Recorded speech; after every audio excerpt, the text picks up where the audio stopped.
அனைவருக்கும் வணக்கம். இந்த பதிவில் நம்ம எதை பற்றி பார்க்க போகிறோன்னு தெரிஞ்சுக்கிறதுக்கு முன்னாடி மறக்காமல் நம்ம சேனலை சப்ஸ்கிரைப் பண்ணிக்கோங்க.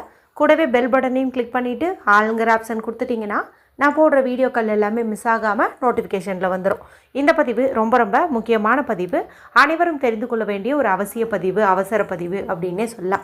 எதை பற்றிய பதிவு அப்படின்னு பார்த்தீங்கன்னா, நாளைய நாள் ரொம்ப ரொம்ப விசேஷம் பொருந்திய சக்தி வாய்ந்த ஒரு நாளாகவே அமைஞ்சிருக்குது அப்படின்னு சொல்லலாம். நாளைய நாள் ஜூலை மாதத்தின் 18ஆம் தேதி, ஆடி மாதத்தின் 2ஆம் தேதி நிறைஞ்ச வெள்ளிக்கிழமை. பொதுவாகவே வெள்ளிக்கிழமை அப்படிங்கிறது மகாலட்சுமி தாயார் வழிபாட்டிற்கும் அவங்களை அதிதேவதையாக கொண்ட சுக்கிர பகவான் வழிபாட்டிற்கும் ஏற்றதொரு நாளாக கருதப்படுது. இந்த நாளை மேலும் விசேஷம் சேர்க்கும் விதமாக இது ஆடி மாதத்தில் வரக்கூடிய வெள்ளிக்கிழமை, அதுவும் முதல் வெள்ளிக்கிழமை. முதல் வெள்ளி எப்போதுமே கொஞ்சம் ஸ்பெஷல் அப்படின்னு சொல்லலாம். அதுவும் ஆடி வெள்ளியை பற்றி நான் சொல்லி நீங்கள் தெரிஞ்சுக்க வேண்டியதில்லை. அடுத்ததாக பார்த்தீங்கன்னா, நாளைய நாளில் நமக்கு தேய்பிறை அஷ்டமி திதியும் இருக்குது. சக்தி வாய்ந்த சேர்க்கை கொண்ட இந்த நாளில் குளிக்கும் தண்ணீர் பரிகாரம் குறித்து நம்மளுடைய சேனலில் ஆல்ரெடி வீடியோ போட்டிருக்கிறேங்க. அதன்படி பெண்கள் குளிக்கும் போது கையில் நல்ல ஒரு பணம் தங்குவதற்கான யோகம் கிடைக்கும். தேக தரித்திரம், வறுமை நிலை, இது எல்லாமே நீங்கும் அப்படின்னு சொல்லலாம். மேலும் நாளைய நாளில் நிலைவாசலை நம்ம ஒரு குறிப்பிட்ட முறையில் சுத்தம் செஞ்சு அங்கே நம்ம ஒரு குறிப்பிட்ட முறையில் பொட்டும் வைத்து வெளியில் விளக்கேற்ற சொல்லியிருந்தேன். அந்த தீபம் ஏற்றக்கூடிய முறையில் கூட நிறைய சூட்சமமான டிப்ஸ் எல்லாம் கொடுத்துருப்பேன்.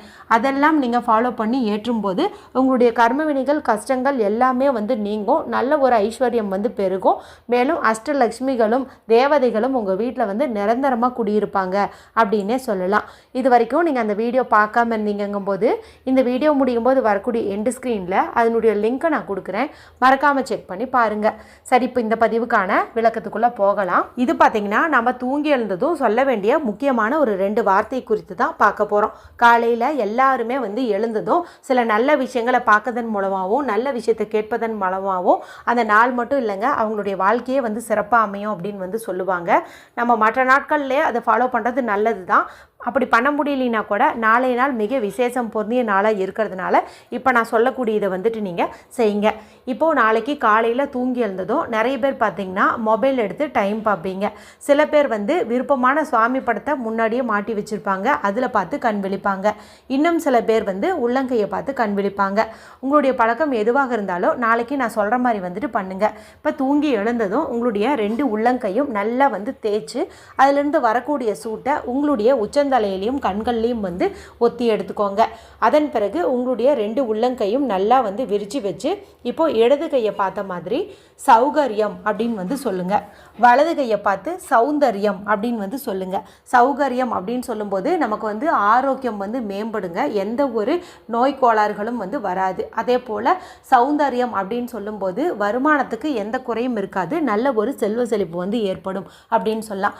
நம்மளுடைய வாழ்க்கைக்கு தேவையானது பார்த்திங்கன்னா ஆரோக்கியமும் நல்ல ஒரு செல்வ வளமும் தான். அது ரெண்டும் கிடைக்கணும் அப்படிங்கிறதுக்காக தான் சக்தி வாய்ந்த இந்த வார்த்தையை நம்ம சொல்கிறோம். சௌகரியம், சௌந்தர்யம், இதை நீங்கள் சொல்லிவிட்டு உங்களுடைய உள்ளங்கையை பாருங்கள். அதன் பிறகு நீங்கள் எழுந்து போய் உங்களுடைய நிலைவாசல் கதவை திறக்கிற மாதிரி வரும். இப்படி திறக்கும்போது நீங்கள் உங்களுடைய முகமெல்லாம் சரி பண்ணிக்கோங்க. அதாவது பொட்டெல்லாம் கொஞ்சம் அழிஞ்சிருந்துங்கும் போது அதை நீங்கள் நல்லா சரி பண்ணிட்டு தலைமுடியெல்லாம் களைஞ்சிருந்துங்கும் போது அது உங்களுடைய கைகளாலேயே நல்லா நீவி விட்டுக்கோங்க. அடுத்ததாக நான் நேற்றைய பதிவிலேயே ஒன்று சொல்லியிருந்தேன். அதாவது கண்ணாடியை பார்த்து ஒரு குறிப்பிட்ட வார்த்தையை சொல்லுங்கள், 21 நாட்களுக்குள்ளே கோடீஸ்வரி யோகம் உண்டாகும்னு சொல்லியிருப்பேன். ஒருவேளை நீங்கள் அந்த முதல் நாள் அப்படி சொல்லலைன்னா கூட இன்றைய நாள்லேருந்து கூட நீங்கள் அதை தொடங்கலாம். அதே மாதிரி நீங்கள் ரெடி ஆகிட்டு அந்த கண்ணாடியை பார்த்து நான் சொல்லியிருந்த அந்த வார்த்தையை கூட நீங்கள் சொல்லலாம். அதன் பிறகு நீங்கள் உங்கள் வீட்டினுடைய அந்த நிலைவாசல் கதவு திறக்கணும்.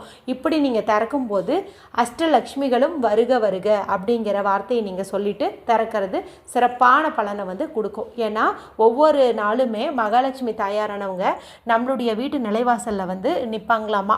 அவங்கள நம்ம எந்த மாதிரி உள்ளே அழைக்கிறோம் அப்படிங்கிறத பொறுத்தும் நம்மளுடைய பணவரவு அதிகரிக்கும் அப்படின்னு சொல்லுவாங்க. நம்ம ஆடி வெள்ளி நாளும் அதுவுமா இதே போல் நம்மளுடைய உள்ளங்கையை பார்த்து இந்த வார்த்தைகளையும் சொல்லிவிட்டு அதன் பிறகு நம்ம நிலைவாசல் கதவை திறந்து இந்த முறையிலையும் நம்ம அழைக்கும்போது அவங்க மனம் மகிழ்ந்து நம்ம வீட்டில் நித்தியவாசம் செய்வாங்க அப்படின்னு சொல்லுவாங்க. இதை நீங்கள் ரெகுலராக கூட ஃபாலோ பண்ணலாங்க. நல்ல பலன் கிடைக்கும். இப்போ நீங்கள் அவங்க வெளியிலேருந்து உங்கள் வீட்டுக்குள்ளார வர மாதிரி நீங்கள் அப்படியே கற்பனை பண்ணிக்கோங்க. அதன் பிறகு உங்களுக்கு என்ன வேலை இருக்குதோ தாராளமாக போய் பார்க்கலாம். இந்த மாதிரி நிலைவாசல் கதவை திறந்ததுக்கப்புறம் கூட நான் சொன்ன அந்த குளியல் முறை பரிகாரம், நிலைவாசல் படி பரிகாரம் இதெல்லாமே கூட நீங்கள் வந்து செய்யலாம். அடுத்து பெண்களுக்கு ஒரு சந்தேகம் வரும், நாங்கள் வந்து பீரியட்ஸில் இருக்கிறவங்க போது இது போல் கைகளை பார்த்து இந்த வார்த்தையை சொல்லலாமா, நிலைவாசல் படியை திறக்கும்போது இந்த வார்த்தையை சொல்லலாமா அப்படின்ட்டு. அதெல்லாம் எந்த தவறுமே கிடையாது. அதனால் தாராளமாக வந்துட்டு நீங்கள் எந்த சூழ்நிலையில் இருந்தாலும் நான் சொன்னதை வந்துட்டு ஃபாலோ பண்ணலாம். அடுத்து ஆண்கள் இதை செய்யலாமான்ட்டு ஒவ்வொரு சகோதரர் வந்து கேட்குறீங்க. ஏன்னா எங்கள் வீட்டில் பெண்கள் இல்லை, நாங்கள் தான் வந்து எல்லாம் பண்ணுற மாதிரி இருக்குது அப்படின்ட்டு. யாருக்காக இருந்தாலும் பண கஷ்டம் வந்து வரக்கூடாது. ஏன்னா பணம் இல்லாமல் வாழ்க்கையை நடத்துறது ரொம்ப சிரமம். அதனால் வருமானம் பெருகணும் அப்படிங்கிறதுக்காக யார் வேண்டுமானாலும் இந்த முறையை வந்துட்டு செய்யலாம். நல்ல பலனே உங்களுக்கும் கிடைக்கும். அவசியம் செஞ்சு பலனடையுங்க. வீடியோ பிடிச்சிருந்தா மற்றவங்களோடையும் ஷேர் பண்ணுங்கள், லைக் பண்ணுங்கள். மற்றும் ஒரு பயனுள்ள பதிவில் உங்களை சந்திக்கிறேன். நன்றி, வணக்கம்.